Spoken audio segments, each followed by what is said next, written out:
Durante siglos, el ser humano se convenció de que ocupaba la cima. No somos la especie más fuerte ni la más rápida, pero aprendimos a fabricar armas, dominar territorios y convertir cualquier amenaza en una presa.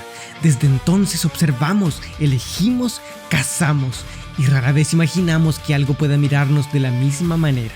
No como una civilización, no como seres inteligentes, sino como animales cuyo valor depende de lo difícil que resulte matarlos, porque nuestra superioridad siempre ha dependido de un privilegio, ser nosotros quienes decidimos quién es la presa. Pero basta con que otra criatura reclame ese privilegio para que todo cambie. Nuestras armas dejan de representar poder, nuestra fuerza se convierte en una invitación y casi sin darnos cuenta dejamos de ser la especie dominante. No hace falta una invasión ni un ejército descendiendo del cielo, solo un cazador capaz de atravesar el universo, no para conquistar nuestro mundo, sino para ponerse a prueba contra nosotros. Bienvenidos a esta nueva fase en Villanópolis, cuando el ser humano deja de ser la especie dominante. Y nadie nos recuerda mejor esto que el depredador. Una criatura que no mata por hambre, no protege un territorio y no actúa por odio. Él observa, mide y selecciona, como si acabar con una vida no fuera suficiente, como si antes necesitara decidir si esa vida merece convertirse en un trofeo. Y entonces aparece la verdadera pregunta: ¿por qué un ser tan superior todavía necesita demostrar que puede vencernos?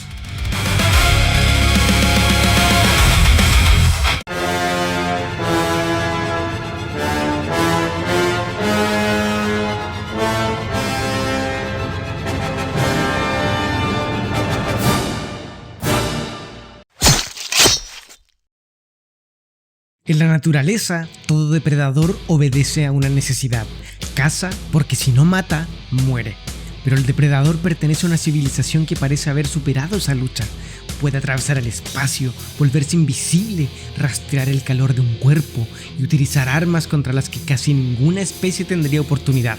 Podría eliminar a su objetivo en segundos. Sin embargo, convierte cada encuentro en una cacería, estudia el territorio, observa a su presa, espera que revele de qué es capaz, no porque necesita comprenderla para sobrevivir, sino porque una muerte demasiado fácil no demostraría nada. Para él, cazar no es una forma de conseguir alimento, es una forma de construir identidad. Cada enfrentamiento responde a la misma necesidad, confirmar que continúa siendo el ser más peligroso del lugar. Y ahí aparece una contradicción, porque alguien realmente seguro de su superioridad no necesitaría ponerla a prueba una y otra vez. El depredador parece cazar para demostrar su poder, porque quizás también lo hace porque sin una presa frente a él, ese poder pierde todo significado. Por eso, no cualquier víctima le sirve. Antes de iniciar la cacería, debe decidir quién merece formar parte de ella.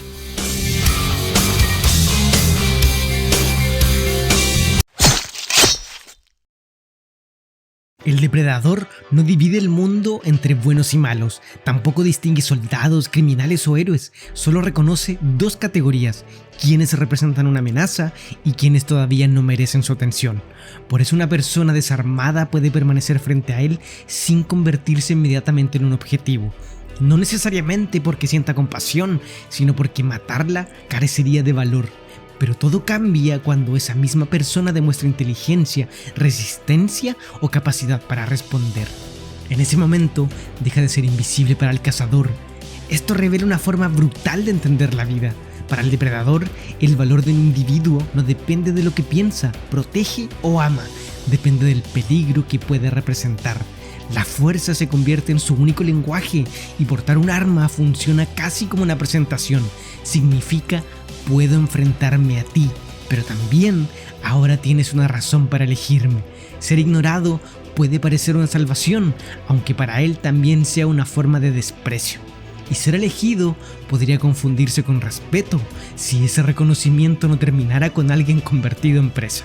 Porque bajo su mirada, demostrar valor no garantiza sobrevivir, solo concede el derecho a ser cazado.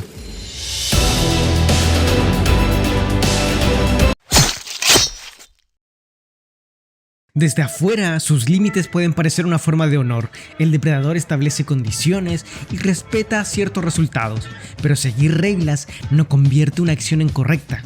La moral obliga a preguntarse si existe el derecho de quitar una vida. Un código solo determina la manera aceptable de hacerlo.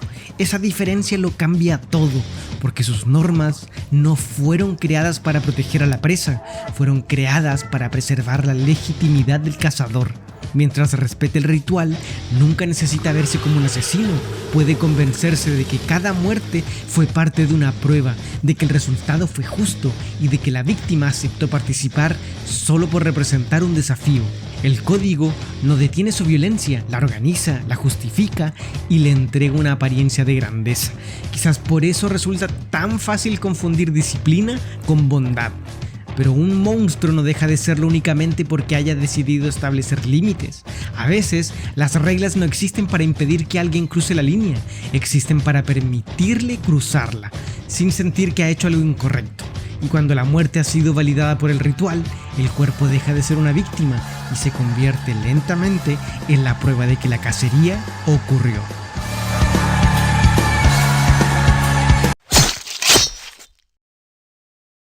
En teoría, una cacería termina cuando la presa cae. Para el depredador, ese momento no es suficiente. Después de vencer, conserva una parte del cuerpo.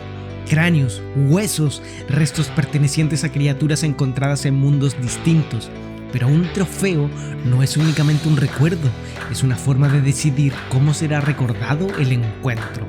La presa tuvo un nombre, una historia, tal vez incluso hasta una familia o una razón para luchar. Nada de eso permanece. Cuando sus restos entran en la colección, toda su existencia queda reducida a un único significado. Alguien consiguió matarla.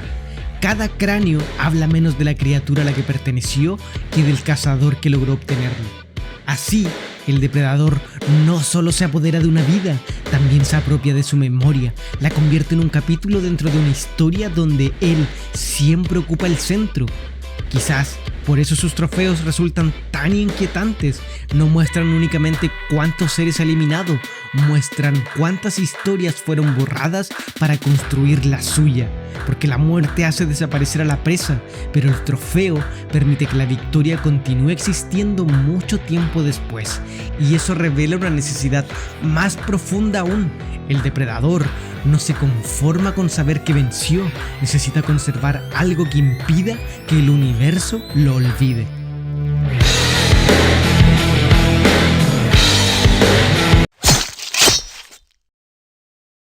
Toda colección de trofeos esconde una pregunta que ningún cazador quiere responder.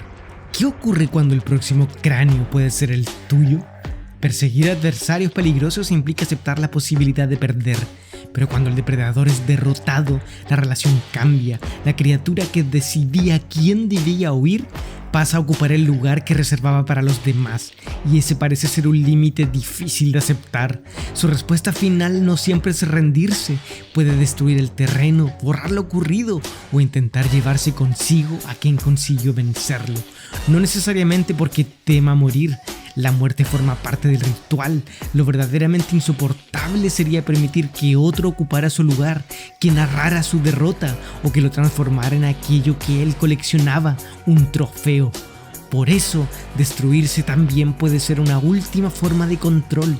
Si no queda cuerpo, nadie puede exhibirlo. Si no queda testigo, nadie puede contar que el cazador terminó siendo cazado. Y ahí aparece el límite de su supuesto honor. La presa debe aceptar todas las consecuencias. El depredador todavía se reserva el derecho de destruir el juego cuando el resultado deja de pertenecerle. Quizás su mayor miedo nunca fue morir, fue descubrir que también podía convertirse en la presa.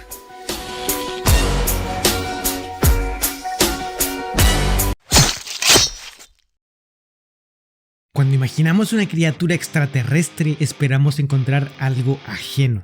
Costumbres incomprensibles, una violencia que jamás habría nacido entre seres humanos, pero el depredador no tuvo que inventar nada. Mucho antes de su llegada, nosotros ya cruzábamos territorio para perseguir animales, ya medíamos el prestigio de una cacería por el peligro de la presa, ya colgábamos cuerpos en las paredes para recordar quién había vencido, y durante siglos lo llamamos deporte, tradición, incluso valentía. Pero cuando otra especie dirige esa misma lógica hacia nosotros, las palabras cambian, el cazador se convierte en monstruo, el ritual se transforma en crueldad y el trofeo comienza a parecernos una profanación. La conducta es la misma, la única diferencia es que ahora estamos al otro lado del arma. Quizás por eso el depredador resulta incómodo, no representa una maldad llegada desde otro mundo, representa una parte de la humanidad que viajó al espacio, perfeccionó sus herramientas y jamás cuestionó su derecho a dominar. No nos aterra porque sea completamente diferente, nos aterra porque podemos entenderlo, y condenarlo significa acercarnos a nuestro propio reflejo. Porque visto desde los ojos de una presa, quizás el monstruo siempre se pareció a nosotros.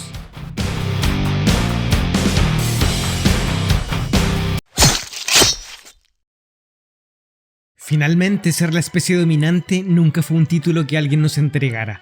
Nombramos el mundo, clasificamos la vida y nos colocamos por encima de todo. El depredador altera ese orden sin conquistar el planeta. Su existencia introduce una posibilidad mucho más grande. En algún lugar del universo, la humanidad podría ser solo otro animal. No dejamos de ser inteligentes ni civilizados, esas cualidades simplemente dejan de ser suficientes. Aunque un ser humano consiga derrotarlo, el descubrimiento permanece. Una presa puede sobrevivir sin recuperar la cima. El universo nunca nos prometió un lugar privilegiado, pero dentro de su brutalidad, el depredador todavía nos concede algo, nos observa, estudia nuestras capacidades y puede considerarnos dignos de enfrentarlo. La próxima criatura de esta fase no reconocerá nada de eso, y ese será el siguiente paso en esta caída. Esto fue todo por hoy, amiguitos. Cuídense cuando vayan a caminatas por la selva, y si alguna vez aparecen 3 puntos rojos sobre tu pecho, tranquilo, por fin alguien reconoció tu potencial. Lástima que quiera colgarlo en una pared. Chao.